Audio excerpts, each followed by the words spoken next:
Primeira, boa noite a todos. Quero agradecer a presença de todos e dizer que sempre é um prazer nós falarmos de Jesus. Jesus é uma figura central em todo o planeta, mas mormente dentro da doutrina espírita nós encontramos em Jesus uma personalidade que merece muita reflexão, muito estudo, e para que tenhamos uma percepção da verdadeira dimensão do meigo Rabi da Galileia. Algumas coisas passam desapercebidas para nós a respeito desta figura que há 2000 anos tem sensibilizado a todos nós. Como ele disse sabiamente, eu não vim trazer a paz. Ele sabia que a pregação dele, em apenas 3 anos, iria incendiar o planeta. Não vim trazer a paz. Por minha causa haverá separação entre pais e filhos, mães e filhas. Ele estava certo. Alguém aqui já parou para perceber que Jesus tem algumas particularidades que nos levam a pensar e muito? Em primeiro lugar, por que é que eu passei a acreditar em Jesus? Porque racionalmente, em determinado dia, eu parei para refletir e percebi o seguinte: ele foi uma pessoa que nasceu pobre, nasceu numa simples manjedoura. Segundo, ele não procurou os ricos e poderosos de sua época. Ao contrário, Jesus buscou 12 pescadores semi-analfabetos, simples, humildes, modestos. Terceiro fato, Jesus nunca escreveu nada. Jesus nunca deixou nada escrito, ao contrário daqueles que, durante a sua vida, deixaram livros em vários volumes, discorrendo sobre vários temas, mas Jesus não.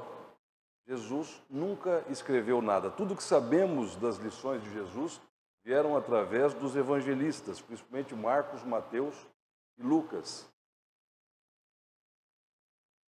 Outro fato, Jesus nunca, jamais, ele pregou mais do que 3 anos, porque a vida pública de Jesus iniciou-se aos 30 anos de idade e, como todos sabemos, encerrou-se aos 33 anos de idade.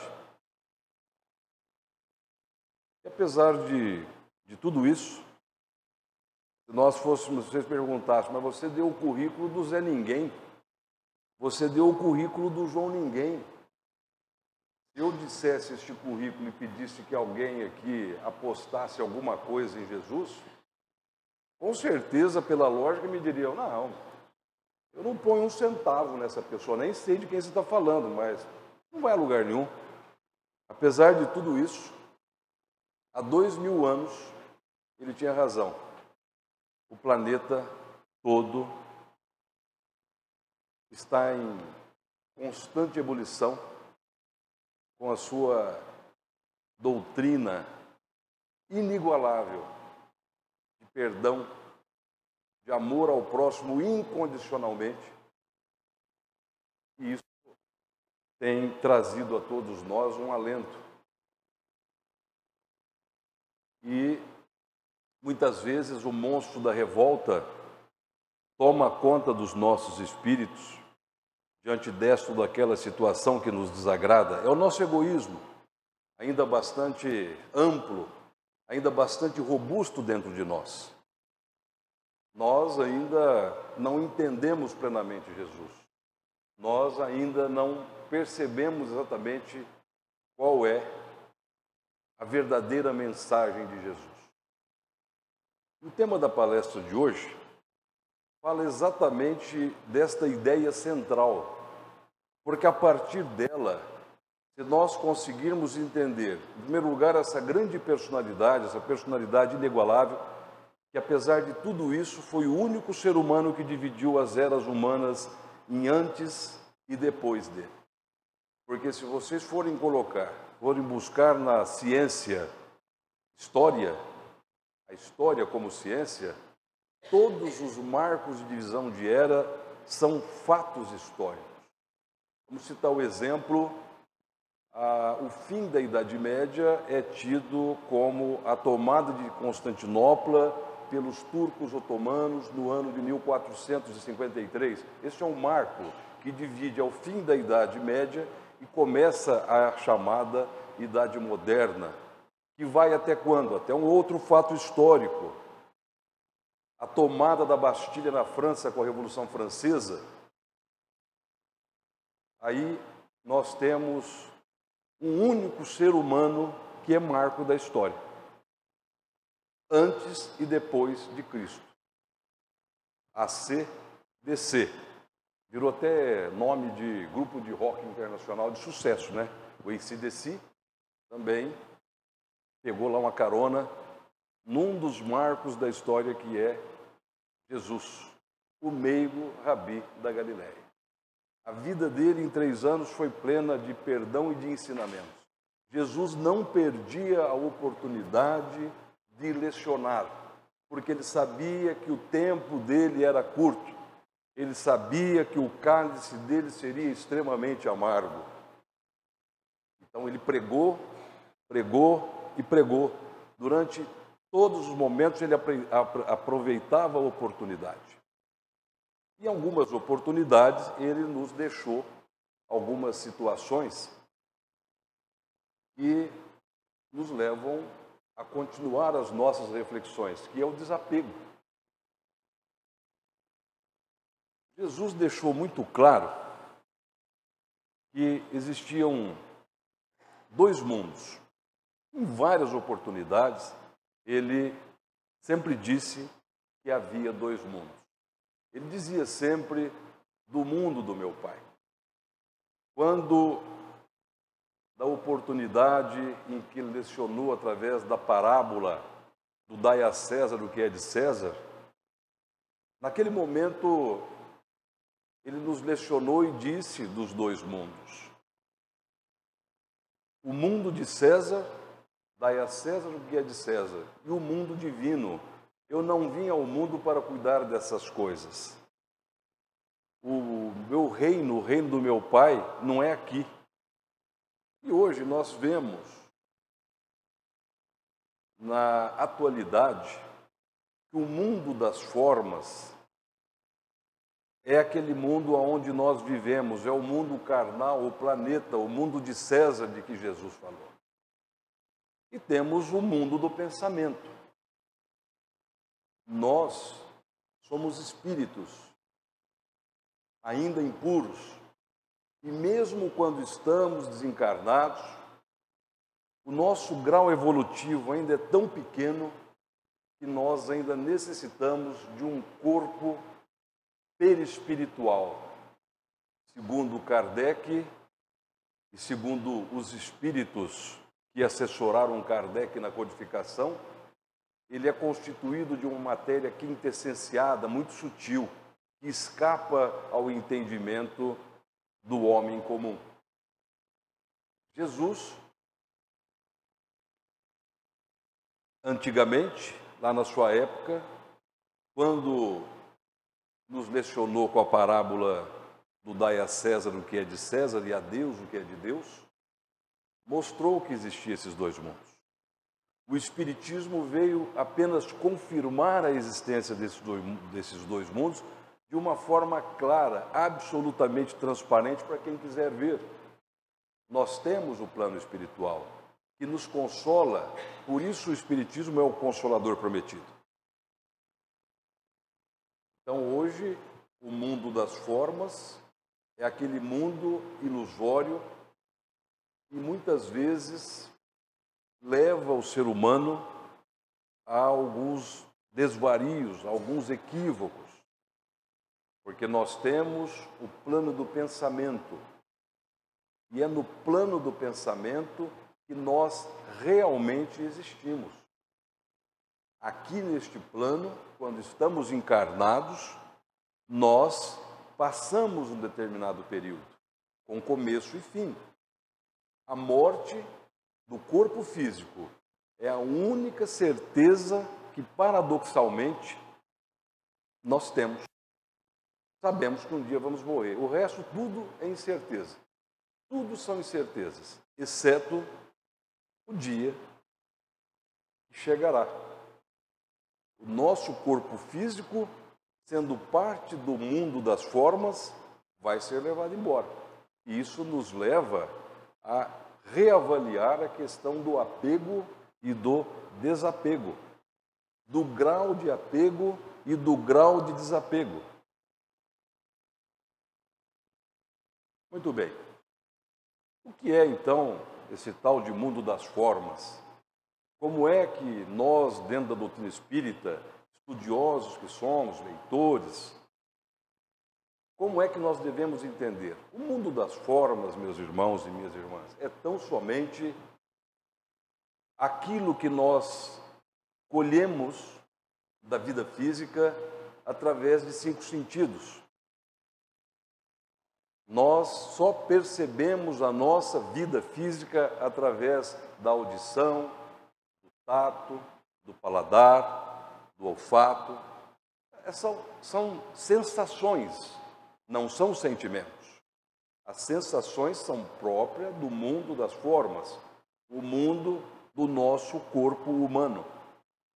O nosso espírito, que usa esse invólucro carnal, esta máquina perfeita, que Deus, num acréscimo de sua misericórdia, nos ofereceu para que nós caminhássemos rumo à evolução, para que nós aprendamos o sentido do perdão, para que nós conheçamos o sentido de compreender o ser humano, para que nós não nos transformemos em julgadores, em críticos de quem quer que seja. Nós estamos aqui para aprender, e aprendemos através do mundo das formas. Mas, na realidade, nós somos habitantes natos. A nossa nacionalidade, a nossa origem é lá no plano do pensamento, que é o plano sutil, é o plano das vibrações, das ondas. Sensações não se confunde com sentimentos. Lá no mundo dos espíritos, o que vai valer e o que vale são os sentimentos. Nossa forma física, quando nós trafegamos no mundo das formas com o nosso corpo físico, ouvindo, sentindo, então quando nós vemos uma obra de arte ou vemos alguma coisa, aquilo impressiona através da visão, são sensações visuais. A música, os ruídos, as palavras, tudo que vem pelo ouvido são sensações ligadas à matéria, à forma, são formas auditivas. Temos formas gustativas e temos formas olfativas, o perfume ou aquele odor mal cheiroso, nauseabundo, aquele aroma de um alimento que está sendo preparado e que nos desperta, isso são sensações. Sentimentos são paz, sentimento de amor, sentimento de saudade, sentimento de medo, sentimento de ódio, são sentimentos. Estes dizem respeito, nascem, fazem parte do nosso espírito. Aquela essência divina, criação divina que está dentro deste corpo físico. Mas a matéria e as ilusões da matéria tão densa nos dão a certeza absoluta de que nós somos o corpo físico. Eu sou este braço, essa mão, perna, o coração que bate, os olhos bonitos. Tem gente que tem sorte, né? Nasce bonito, olhos claros, loiro, alto, outro loiro, bacana, o outro nasce meio feinho. Por quê? Porque faz parte do plano das não do plano do pensamento. E lá no plano do pensamento só haverá a beleza e aquilo que não é belo, fruto da vibração do nosso espírito. Aquele que odeia, aquele que tem sentimento de inveja, aquele que é intolerante, aquele que não tem paciência com o seu semelhante, esse vai ter uma vibração um pouco negativa. E aí vem os relatos, aqueles irmãos, aqueles confrades, as irmãs que já leram algumas obras do André Luiz, descrevendo as regiões umbralinas. Há uma vinculação imediata, direta entre aquela situação triste, dolorosa, feia, desagradável e os sentimentos dos espíritos que ali estão vibrando naquela faixa vibratória que causa tudo aquilo. Os espíritos superiores que buscam consolar, socorrer, auxiliar, compreender, amparar, porque já estão num nível mais avançado, têm sentimentos superiores e, portanto, já gozam de uma relativa felicidade. E essa felicidade é tanto maior quanto mais eles puderem amparar, mais eles puderem se sacrificar em favor do seu semelhante. Muito bem. E o que é que isso tudo tem a ver com o desapego? O que é que isso, como que o mundo dos sentimentos, que é o plano espiritual, e o mundo das formas, através das sensações. Aliás, é uma questão interessante.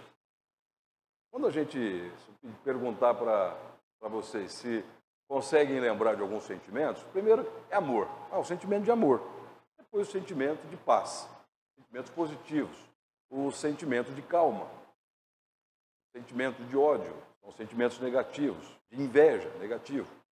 Negatividade, vibrações mais baixas. Talvez vocês se lembrem aí de 15, 20.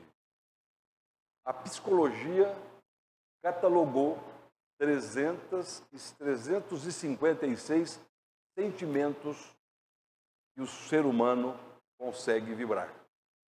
356 sentimentos. Sentimento de mágoa, sentimento de solidariedade, sentimento de perdão, e por aí vai. São 356 sentimentos, 356 ondas com suas respectivas frequências, com seus comprimentos de onda, com a sua característica própria, frequência, e por aí vai. Isso é matemático, isso é próprio da física. As ondas, elas estão ligadas aos sentimentos. Basta fazer o eletroencefalograma, que aquilo que a pessoa tem dentro do cérebro acaba sendo registrado de alguma maneira ou outra num pedaço de papel através daquele aparelho. Muito bem. Nós fizemos uma outra análise e descobrimos que o conceito de espírito puro que Kardec recolheu nos seus estudos codificadores é exatamente o mesmo conceito de um ente geométrico, do ponto geométrico colhido lá na geometria euclidiana, quando Euclides, lá na Grécia Antiga, definiu que era ponto. Ponto é o ente geométrico que não tem altura, não tem largura, não tem profundidade, não tem volume e não tem área. Essa é a definição singela, objetiva, que Euclides, lá na Grécia, deu para ponto geométrico.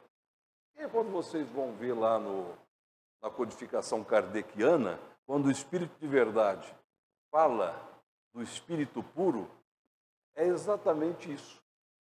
Não tem dimensão nenhuma, não tem área, é simplesmente um ponto. E é o que nós somos. Porque nós, quando saímos do nosso corpo físico, as nossas características são as características do sentimento. Nós, quando partimos daqui, nós levamos apenas e tão somente as nossas experiências, nós levamos aquilo que aprendemos, nós levamos o que nós sentimos. Então é bom que nós já comecemos a pensar em nos desapegarmos das coisas. Sobre desapego, o que é que diz o Evangelho? O que é que Jesus disse sobre o desapego? Em algumas situações, Jesus disse lá no Evangelho, em Marcos, ele recolheu essas palavras de Jesus. Porque, como eu disse, Jesus nunca escreveu nada. Jesus disse: não vos inquieteis pela posse do ouro nem da prata, ou de outra moeda em vossa bolsa.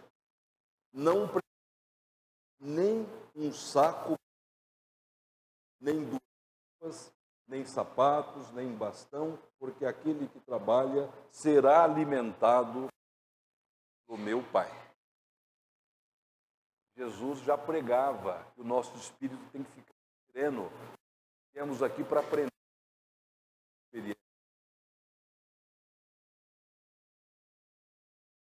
Os avarentos, sovina, com pouca capacidade de solidariedade.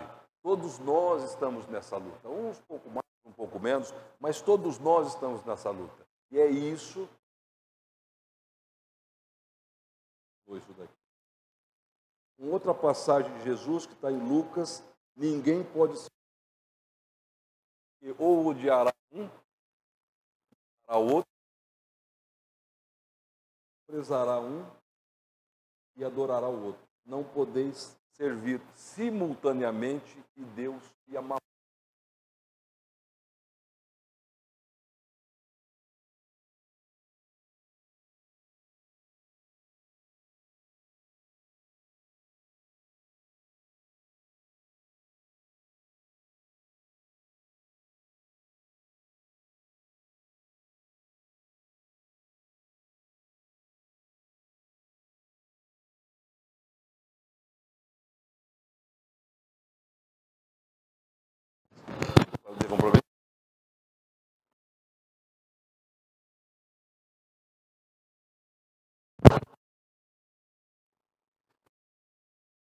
Consegue ouvir? Ah, voltou.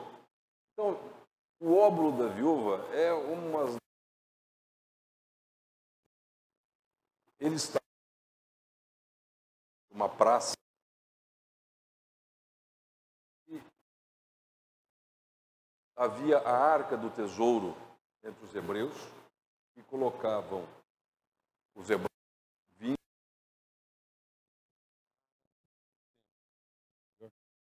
Os hebreus colocavam suas moedas, o seu dinheiro. E os mais ricos, para ostentar, para aparecer. Então, vocês notem que essa questão de ostentação, que está na moda aí, já desde aquela época existia. Então, eles já vinham e vou ostentar. Então, vinham cheio de púrpura, com vestindo linho, pulseiras brilhantes, normalmente conduzidos por lacaios, e colocavam ali grandes e poupudas moedas. De repente, aparece uma viúva que deu 2 moedas pequenininhas. E aí, Simão Pedro, que era discípulo líder, disse para o mestre: olha lá, aquela mulher deu só uma merrequinha ali, 2 moedinhas. E Jesus, em resposta, disse para ele: pois em verdade eu vos digo, Pedro, porque aos olhos de Deus esta oferta foi a maior de todas, porque os que ali deram grandes quantias, deram do que lhes estava sobrando, do que não iria fazer falta para eles com certeza. Mas esta viúva deu aquilo que iria fazer falta para ela, porque era a única coisa que ela tinha, ela não pensou em si, ela deu. Isso é o exemplo típico que nós podemos citar de desapego. Aquela mulher desapegou. temos um outro exemplo de desapego, este mais recente, protagonizado pelo nosso saudoso e querido Chico Xavier. Não sei se vocês sabem como que o livro espírita foi conduzido.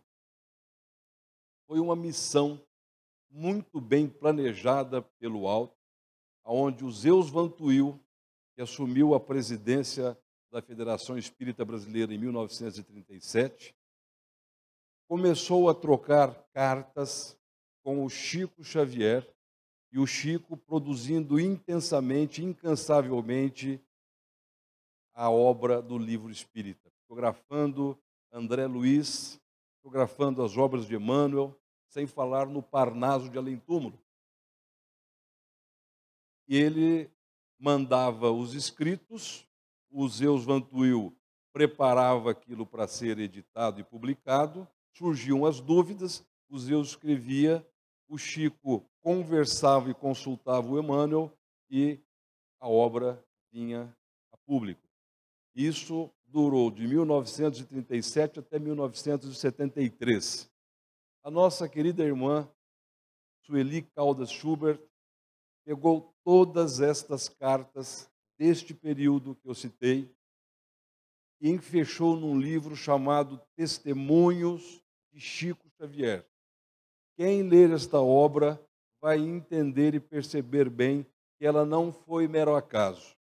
Houve um tripé, Zeus Vantuil, Emmanuel e Chico Xavier, cada um na sua seara, um psicografando, o outro coordenando no plano espiritual, que é o Emmanuel, a obra do livro espírita.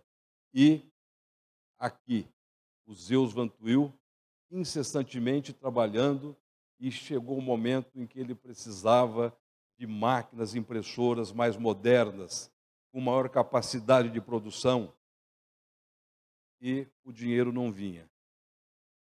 Um cidadão que gostava muito do Chico, era um industrial muito rico no Rio de Janeiro, desencarnou e deixou para o Chico uma pequena quantidade, 120 mil contos de réis. Hoje seria alguma coisa aproximadamente em torno de 20 milhões de reais. Para o Chico nunca mais trabalhar. E as duas filhas desse cidadão foi até lá e disse: olha, o meu pai deixou aqui no testamento para você, Chico, ele faz questão que você pegue esses 120 mil contos de réis. Ele viu a sua luta, a sua dificuldade, a pobreza extrema em que você vive, e ele deixou, e a última vontade dele pediu que nós viéssemos aqui trazer essa notícia para você. Não preciso falar o que o Chico falou, né?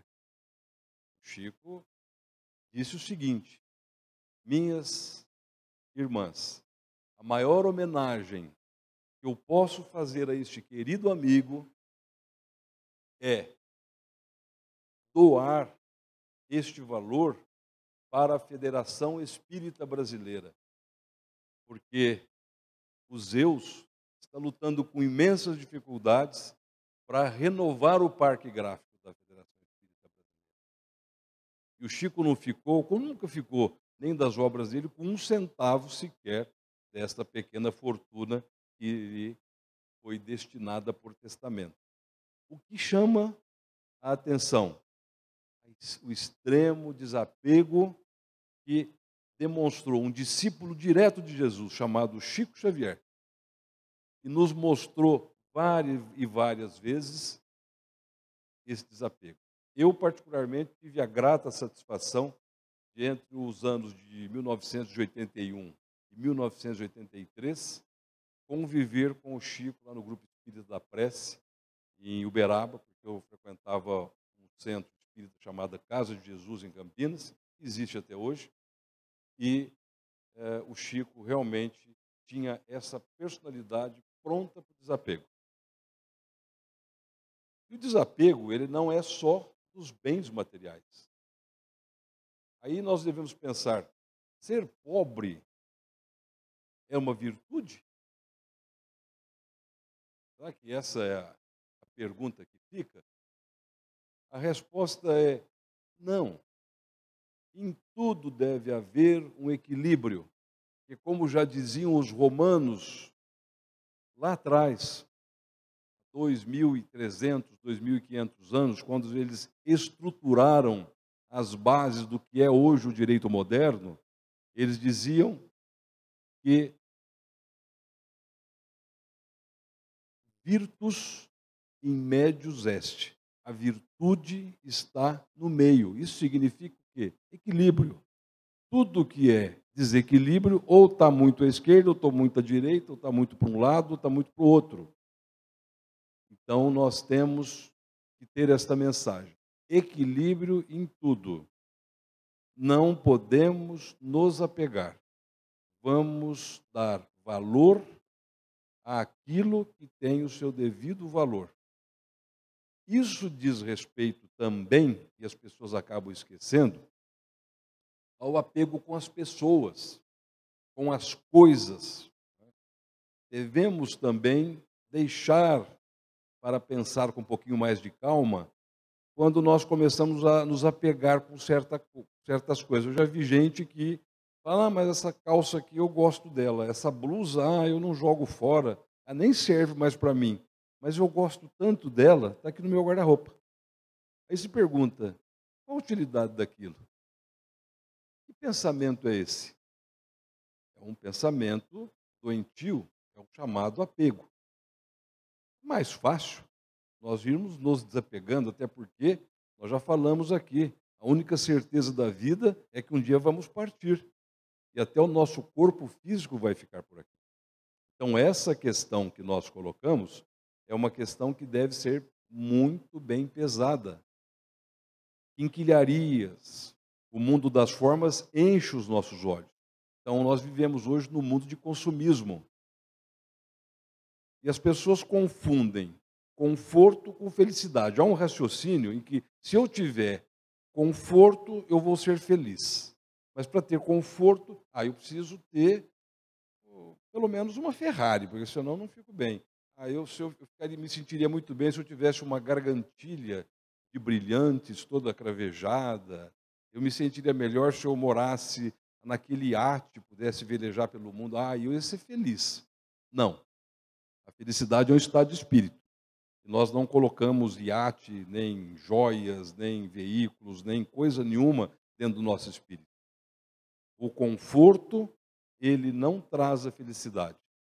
Mas as pessoas acabam acreditando que, tendo as coisas, acabamos sendo felizes. Não, não é. Tanto é verdade que nós vemos pessoas simples, uma vida modesta, estão sempre a sorrir, estão sempre felizes, estão sempre em alto astral. E vemos gente que tem de tudo, tem fama, tem dinheiro, tem bens materiais, tem talento, tem tudo. Mas são infelizes e às vezes acabam até partindo para a solução extrema que não resolve, que é o suicídio. Então essa questão, meus irmãos, é uma questão que deve ser colocada também. A gente já viu situações em que as pessoas, às vezes num velório, irmãos em desequilíbrios, não conseguem aceitar a morte, ficam num choro convulso, desesperados, diante ali daqueles despojos físicos de alguém que está partindo para a liberdade e retornando ao plano espiritual. É mais ou menos o raciocínio da seguinte maneira: é como aquele detento que está na penitenciária, numa cela, ele já está cumprindo pena lá há 10 anos, chega um outro, que vai ser companheiro de cela dele. Aí, uns 3 anos depois, aquele detento que ali já estava, ganha liberdade. O carcereiro chega e diz: você cumpriu sua pena, você pode ir embora, a liberdade é sua. Aí lá do fundo da cela, o novato que chegou, está ali apenas 3 anos, tem mais uns 10 para cumprir, ele olha para o outro e fala: mas e eu? Você vai me deixar aqui? O que será de mim ter sua companhia? Ora, está partindo. Nós não podemos agir dessa maneira, e é isso que eu vejo de certos irmãos, certas irmãs, num desespero total com certas pessoas que às vezes não fazem mais parte da sua vida. Temos que estar preparados para isso também. Então, essa questão apego, desapego, ela é fundamental, merece uma reflexão profunda, diária, sobre o nosso estágio evolutivo de apego e desapego com tudo que nos rodeia. Cada um sabe o que é que faz parte da sua vida. Então, reflitam sobre aquilo que efetivamente seja razão de apego ou desapego. Essa é a questão que nós temos que colocar sempre e sempre. Não podemos, de maneira nenhuma, esquecer que o tempo todo Jesus nos deu mostras de desapego. Ele andava única e tão somente com a sua túnica, com o seu manto, a sua sandália e nada mais. E quando chegavam nos lugares, ele sempre dizia que o Pai proveria aquilo que era o necessário. O Chico, certa oportunidade, falou uma coisa entre nós lá que eu nunca esqueci. Ele falou o seguinte: do necessário eu tenho, do supérfluo eu não preciso. Portanto, meus amigos, eu sou uma pessoa feliz. Isso nos mostra que há o equilíbrio, nós devemos ter o olhar voltado para o equilíbrio. Então, nós temos que ter as nossas necessidades, mas a pergunta que eu farei agora é a seguinte: alguém aqui tem certeza absoluta de que daqui a 3 dias, uma semana, 10 dias, um mês, estará aqui ainda encarnado? Ninguém.